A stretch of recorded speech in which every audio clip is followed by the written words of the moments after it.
For us Filipinos, sharing a meal is important in our life, in the family and community. And sometimes we will create occasions or celebrations in order for us to gather and celebrate by eating. Coming together in a meal brings more than satisfaction to physical hunger, because a shared meal will involve a coming together of people, dialogue, lots of stories, and a sharing of food and drink. We invite to a meal mostly those who are close to us, or those whom we are at peace with, or we are familiar with. Seldom do we invite those whom we do not know, or who we consider as strangers. And all the more we do not invite to our banquet those whom we consider as enemies or rivals. Basin palag mahiluan ta. We might lose our appetite for the meal. But our Lord Jesus in His ministry shared meal with anyone, even with those whom He did not know. He ate with those who are considered excluded from the society, the tax collectors, the sinners, the non-observers of the law. And Jesus, as we have heard in today's gospel, was invited by Levi to a great reception in which he was joined by a large crowd of tax collectors and others at dinner. Since Levi was called by our Lord to follow him, leaving everything behind, this time he invites his master to dine with him.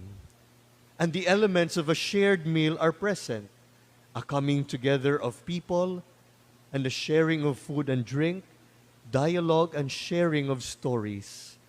And the presence of our Lord in this meal brought about the coming together of these people. The dialogue among them must have been possible, though they did not know each other that much. And the food and drink that they shared must have nourished them physically. Yet the Pharisees and the scribes who saw this questioned the disciples of our Lord, "Why do you eat and drink with tax collectors and sinners?" They were not able to see the core message of Jesus to bring these people back to God, to a change of heart, to a metanoia. Our Lord profoundly answered them, "The healthy do not need a doctor, but the sick people do.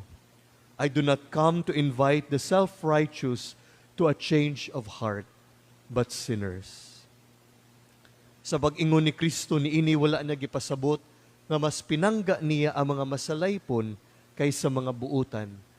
Ang mga matarong gimahal pag-ayo sa Ginoo, apan gusto usab niya nga luwason ang mga makasasala.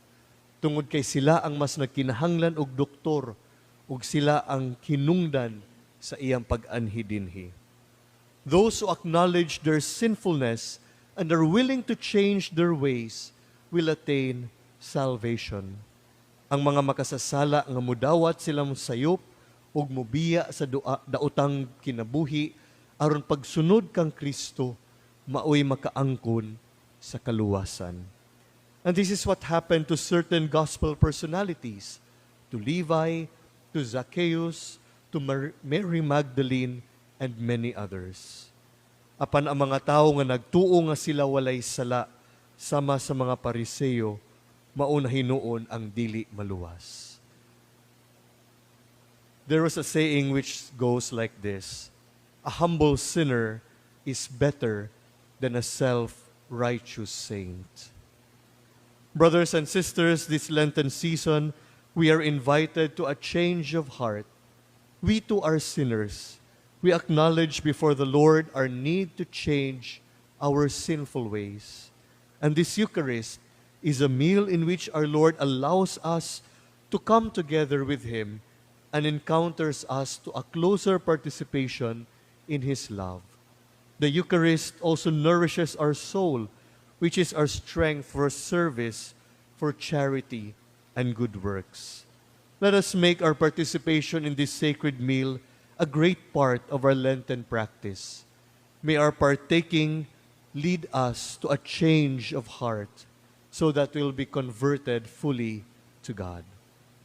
by entering into our Lenten practices of prayer, fasting, and almsgiving, let God be at the center of all these practices and allow Him to change us and bring us closer to Him. He invites us today to a meal with Him. Let this change our life slowly.